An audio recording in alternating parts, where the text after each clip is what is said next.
The first time I had opportunity to meet with President Ibrahim Babangida, fondly referred to as IBB, was when he was a military head of state. And I was the deputy president of Nigeria Labour Congress.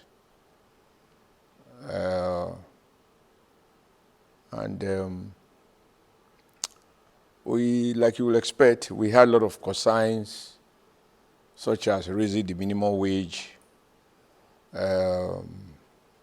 abolishing what we classified as obnoxious labor decrees, including a particular decree that was enacted, I believe, during either General Gowon or General Olusegun Obasanjo as head of state, that prohibited the Nigeria Labour Congress and other industrial unions from international affiliation, because the decree assumes that was at the peak of the Cold War, that Nigeria workers should be shielded from being ideologically influenced either by the Western-based trade union movement or the Eastern Russian-based trade union movement. And they sought to isolate, quote and unquote, Nigeria workers from these two blocks. And we were only allowed, under the law, to affiliate with what is called OATU, or Organization of African Trade Union Unity, which was the workers' equivalent of AAU. A couple of other laws like that, decrees that military roll out from time to time. So we made a demand for minimum wage, and I was asked to chair the committee. And we made a case for an upward review of the minimum wage, which as of that time was 125 naira a month. But that 125 naira a month was equivalent to almost $180, because the naira was stronger than the dollar. So we asked for a review, and we proposed about 500 naira a month as minimum wage as of that time. I believe this was in the 80s or so. Can't remember exactly the period. And the President IBB, as it's fondly called, they set up a committee chaired by one professor, I forgot his name now, he's from Cross River. Anyway, one professor to chair the committee, and you have in it people from various backgrounds, including employers association, private sector, and other groups. And after about a year and a half, we were not making any progress. And we decided, no, we wanted to meet with the president. And initially, his first reaction was to change the leadership of the committee and bring in one Air Vice Marshal who later became the Minister of FCT. Again, I do not readily remember the name now. But in the end, we didn't make much progress. So we asked for opportunity to meet with him. And that was our first meeting. We had tried to pay a courtesy visit and all that. It wasn't working out. But finally, we got the opportunity to meet with him.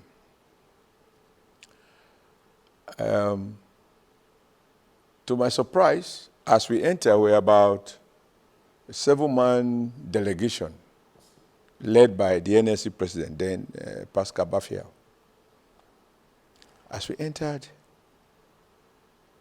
he apparently has details of each and every one of us, including my small self. And he said, oh, Adams, you work like a military officer. You know, I tend to work fast. I said, how is your wife, Clara? That's the wife of the name of my late wife. So I'm like, how does this man know my wife's name?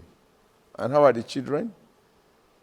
You know, one is this, he got it in a brief on each and every one of us. So he called each of the 7-man delegation. And that already kind of disarmed us because we came there angry. So by the time a president asks after your wife by name and ask after your children and mention one or two, we will be like, it's more of a family's friend. So then we were done with that. Okay. Let's say, he asked Pascal, comrade, what can we do for you? You wanted a meeting. And we said, first, there are a lot of obnoxious decrees like the one that prohibited Nigerian workers from relating with workers in other parts of the world, that we are not children. That if Nigeria is a member of United Nations and our ministers are going to Russia, they are going to America, they are going to Europe, why should we be restricted from participating in international trade union program? And he just called the guy, Olu. He was the PAMSEC Ministry of Labor, who later became chairman of Lagos Chambers of Commerce. And he said, yes, gentlemen, the people have made their point, so why are we denying them? Why must we continue to deny them the right to affiliate? And the man said, you know, we don't want them to be ideologically indoctrinated. You know, the Russians, they will bring their socialist ideology. The Americans will bring their market capitalist ideology. They wanted to shield the Nigerian workers from that. And the guy said, but this is hard. So IBB now intervened. He said, no. This is the old way of thinking. The world has changed. Why do you think that they cannot influence that? They are the only one who can influence Nigerian workers. Nigerian workers cannot influence Russian workers. So I think they made a point. So that decree, licit, will repeal it. Next one, we said minimum wage. Okay. And we said for about 2 years now, we have not made much progress. I said, okay, I agree. It must be quite frustrating for you. So he asked the PAMSEC, why are we not able to reach a decision with labor? And that one, they gave him more some stuff, and he said, no. Now, I'll make my best offer. The current minimum wage is 125 naira a month. We say, yes, okay. My best offer, 250 naira a month. That's 100% increase. That's my best offer. So we say, no. It's either you accept it or you don't, and you go back to that committee. I've decided to intervene at this level. Ideally, I will say, okay, give me time, let me consult. But I don't know what interest they represent, but I'm making you this direct offer. I will advise you take it. Otherwise, you wait. I will call the panel to brief me and to give me a recommendation. So we say, okay, well, we are here as delegates representing labor. So we will go back and inform our national working, central working committee, and thereafter we'll brief our NEC. I will communicate the offer to them, and their decision will revert back to the president. Say, okay, that's fine. Any other thing? I think we had issues with workman compensation and whatever, a couple of issues like that. But the bottom line is that all of these issues, he will just call the labor minister, PAMSEC, and they will offer some explanations, and he will say, no, this I have detailed way of thinking. I agree with the comrades. We will. That's how he granted those things. So we were like, So if we have had access to this man, we wouldn't have been here. We would have resolved all these issues long ago. So to be honest, the way he intervened and make the military people look as people who are not thinking, gave us a lot of joy. And we all walk away from the meeting, happy and all that. And I think thereafter, he was always attending our May Day programs. And of course, in our May Day programs, we make military speeches, which are not usually too flattering. And he learned to absorb that. So that was my first encounter with IBB.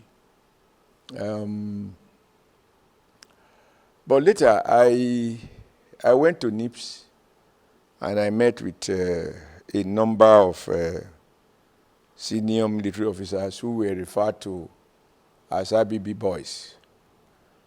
And a couple of times, like you will expect, Nigeria gossip about their leaders. And one of the colonels, and I would rather not mention his name, said to me, what people don't know when they say IBB boys is that the man has a way of winning your heart, even without doing anything for you. And the guy said his mother was sick, critically ill, so he had to go home just to see the mother and see what he can do by way of medical care. And then 2-3 days later, early in the morning, he was told Commander-in-Chief is around, CNC. Which CNC? And this guy was living in Lokoja.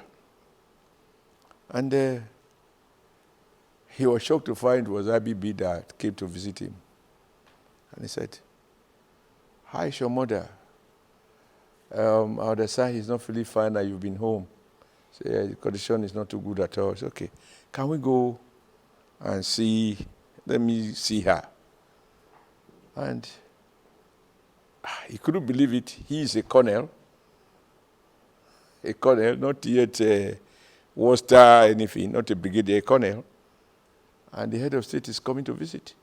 And he took him to where the mother was living. And the mother literally got healed. We told that this is President Ibrahim Babangida. Coming to, find out how he's feeling and having pep talks and so on. So the guy said, when a man has done that for you, you will go blindfolded in your loyalty to him because he shows he cares. And this stuff like that. Now, on the economy side, he pursues policies that I believe current governments are still pursuing, but I do not necessarily agree with those policies. One of them is the devaluation of the Naira. As a union leader then, he set up this IMF debating committee, whether or not to take the IMF loan. And I think he kept Nigerians busy. And people were like, now we have opportunity to have our inputs. And we in the unions were like, if you devalue the currency, or that the so-called structural adjustment program, now what will happen is that the interest of the property class automatically will enhance in Naira terms, while the real value of wages will decrease to the extent of the devaluation. But we are paid in Naira. Now, if you already have a car, you already have a house, the price will appreciate in Naira terms, but those who have no property, they just watch their conditions going down. We also argued, I think it was Olufalaye who was the secretary to government, and Olufalaye pontificated about the beauty of structural adjustment and devaluation of the Naira, and the theory was basically seemingly common sense theory, namely that when you devalue the currency, imported things will become more expensive for local people, and because they are more expensive, they will look inward to buy cheaper things at home. So Nigeria will export more because our goods will be cheaper abroad, and imports will be more expensive. And over time, Nigeria economy will respond to that. But we argued that what we are the only thing we are exporting, which is still the case today, unfortunately, is petroleum product. It is priced in dollars. It's not priced in naira. So regardless of the local value of your currency, it doesn't affect the demand for your crude. And actually, crude oil market is not market-driven. It's controlled by cartel called OPEC. So even OPEC does not believe in market forces. Because they believe in market forces, they didn't need a cartel to protect and determine quota for supply of oil.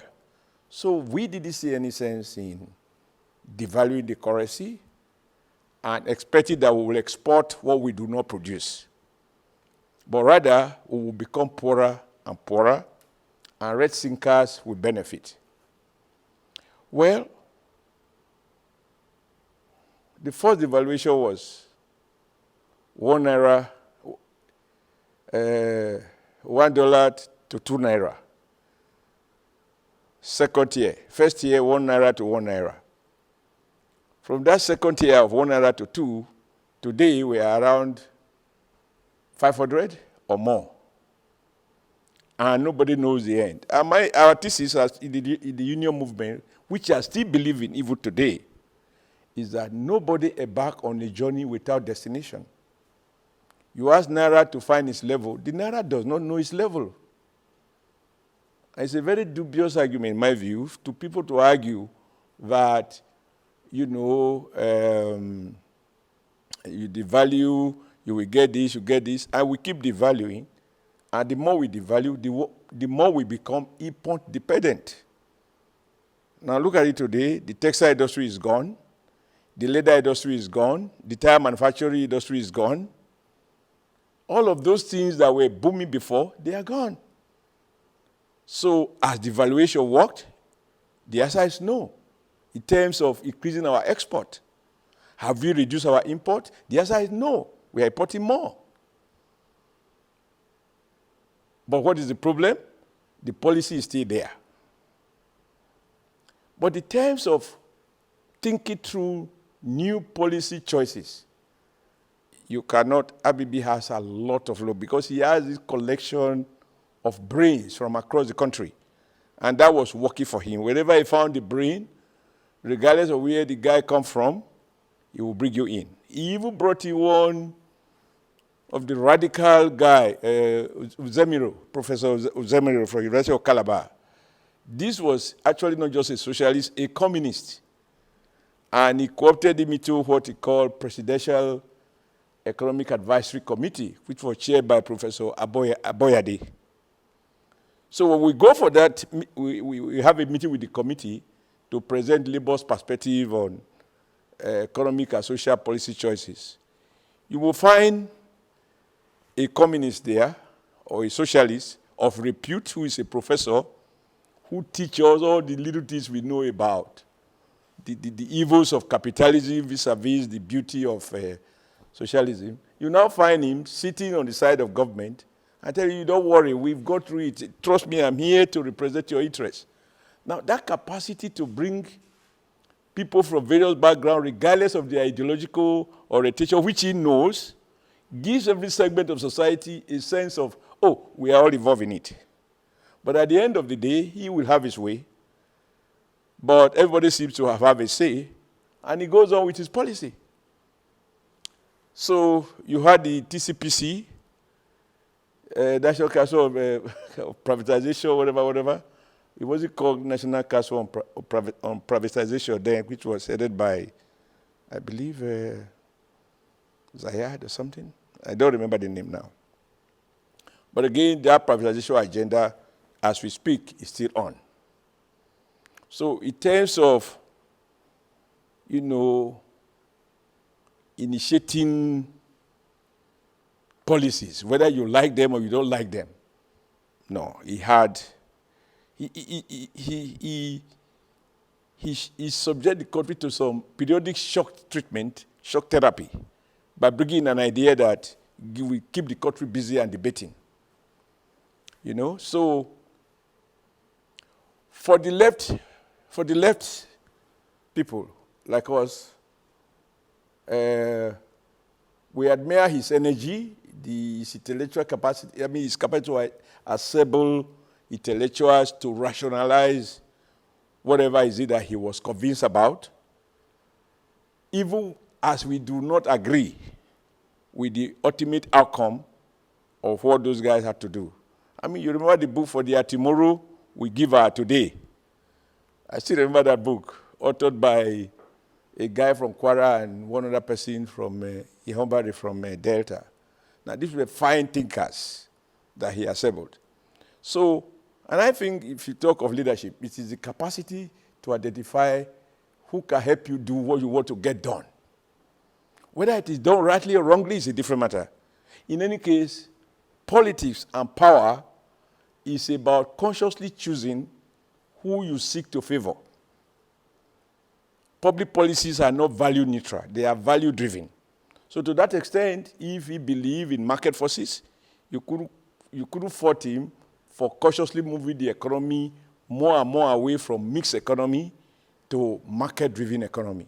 And for those of us who believe that the market is a beast, that the state must intervene to protect to protect the poor, because the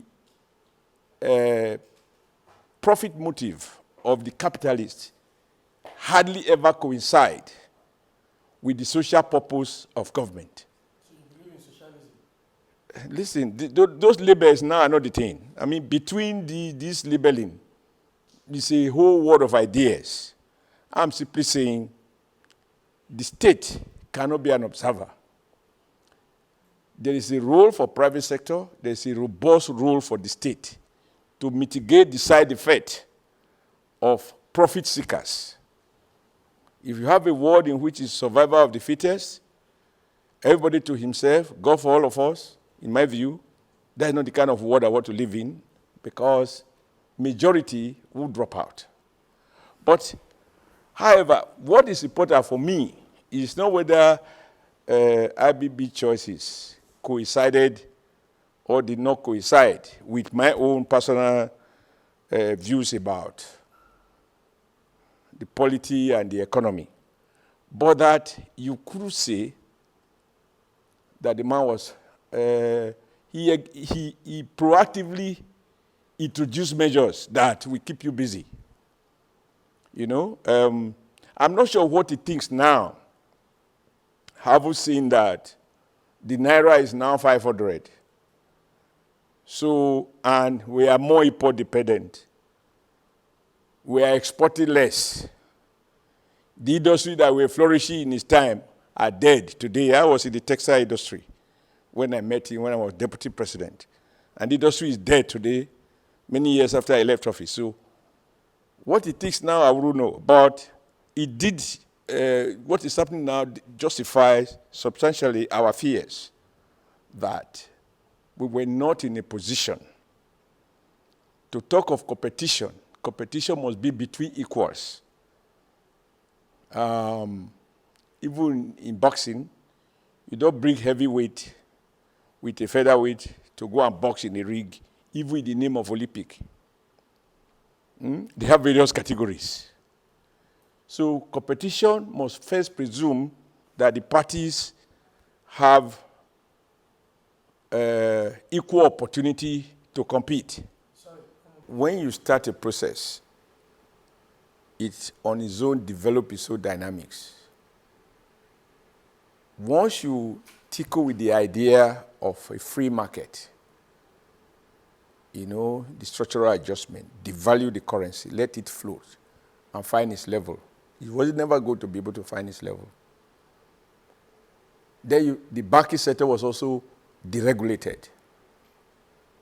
That brought, in my opinion, mixed outcome. It challenged the old banks to reform. Because the days of going to the bank and you have a long queue, they give you tally number 1, number 2, number 100, number 105. Once the new generation bank came in, that was the result of liberalizing the banking sector. However, the negative side of it, in my opinion, is the fact that it is now very difficult to manage the banks, which is also substantially responsible for the endless speculation of the naira. Because then, I remember, I built my house in Kaduna, courtesy of the control a regime of intervention, where the government every year directs the banks that you must lend in single digit, not the central bank, commercial banks must lend in single digit to the housing sector. And people like me, I got 75,000 naira loan from Union Bank to build a house. All I needed was a collateral. I didn't need to go to CBN with special window. Every bank had to do it. And there were not many banks, so they could control them. Right now, the banks are many, and you could see the CBN battling now between is it BDC to sell currency, or the banks to sell traveler check and all that. I mean, BT and all that. But bottom line, the bank have become too strong with all the monetary instrument at the disposal of the CBN. I believe the banks are still getting away with blue model. So that is the negative side of it. But the point you can make, the general is a very, very intelligent and sound human being. He may not have, quote, take the IMF loan, but he adopted the policies. And our fear was not the fact of the loan. It was the conditionalities that we were objecting to, which included devaluation and liberalizing trade, allowing imports, removing restrictions, removing the generalization decree that sought to reserve some businesses for Nigeria. So yeah, whether you take the loan or not, it's not very critical. But the issue is the conditions were adopted. IMF talk about privatizing. They talk about devaluing the currency. All of this were done. They talk about removing prohibitions and allowing free trade. And trade is never free. Free from who? Even China, till today, regulate their currency. The Chinese currency is not market-driven. It's administratively determined. And you can see what is happening even today based on the illusion. I still see a lot of our economists talking from both sides of their mouth as if they are poor students of our economic history. Oh, you have to free the currency, you have to free the naira, they want to have free hand. All of that is being equal, yes. But we know that all of that is in the real world are never equal. And what has simply happened is that the poor are getting poorer. Because they earn in naira, they have no asset that appreciate concomitantly with devaluation. This house, its naira value 2 years ago, today the naira value of this house has appreciated because it contains some foreign content. And if you talk to people renting houses, they will tell you, once the landlord hears that naira is devalued, he's looking at the cost of replacement, he increases rents. So the policy hasn't worked, but more importantly, we are still more and more import dependent. Where is Dunlop that was producing tires? Where is Michelin that was producing tires? For clarity, this does not die during IBB. Right? They were booming then. But I'm saying that fire, there's a say in my language. A madman put fire somewhere in one place when he was going to the farm. When he was coming back, the tea had a gulf. And when they asked him, he said, no, this is where I set fire. The one that is burning there, I'm not responsible. But it is the fire you set here. So for me, there are some of those things that no government seems to have courage to say, no, these policies have to stop. both successive military and successive civilian government. And even now, because I don't believe that there is such thing as Naira finding its level. You can't find what does not exist. The forces that drives it, governments have no control. So what, in your mind, what do you think is the solution? In terms of economic policies, I believe in an activist state. I'm not talking of a combined economy, a communist economy. No, those are gone. But it must be a sensible blend between well-crafted sets of policies to control what the market will destroy, like the Naira. To control and protect. Yeah, for example, today, CBN is doing so much in so many sectors. You will also say, what are the commercial banks doing? You will ask yourself, how can the economy get into recession and out of recession, but the banks every year are posting higher and higher profit?